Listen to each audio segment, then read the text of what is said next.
When you think of World War II resistance fighters, who comes to mind? Probably not a 14-year-old girl. Today we're talking about the incredible and largely forgotten story of Freddy Oversteegen, a Dutch hero who fought the Nazis when she was just a teenager. Born in 1925, Freddy and her older sister Truus were raised by their single mother, a staunch communist who taught them to fight injustice wherever they saw it. It started small, distributing anti-Nazi pamphlets and painting slogans on walls under the cover of darkness.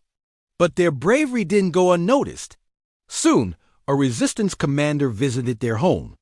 He asked their mother if her daughters could join a more active cell. Her only condition? Always remain human.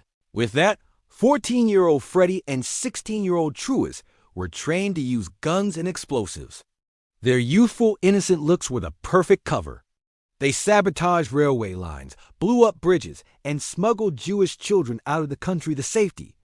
Then came the assassinations. Freddy, barely a teenager, was often the one to pull the trigger. She and her sister developed a chillingly effective tactic, the honey trap.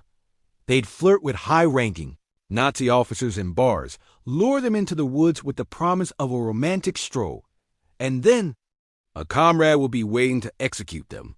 Freddy later admitted these acts haunted her for the rest of her life, saying, "You never get used to it." In 1943, they were joined by the now famous Hannie Shaft, the girl with the red hair, completing a legendary trio of female fighters. Together, they were a force to be reckoned with. But the danger was immense. Hannie was captured and executed just weeks before the war ended, a loss that deeply scarred Freddy and Truus. After the war, Freddy tried to build a normal life. She got married and had children, but the trauma never left. She suffered from PTSD, depression, and nightmares for decades. And to add insult to injury, her contributions were ignored. Why? Because she was a woman, and because she was a communist during the Cold War. Her bravery was politically inconvenient.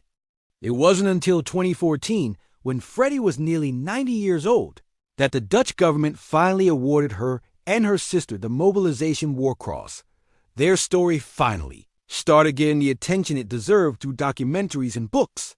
Freddy passed away in 2018, one day before her 93rd birthday. Her life is a powerful reminder of the hidden figures of history, the immense courage of women in war, and the heavy price they paid long after the fighting stopped.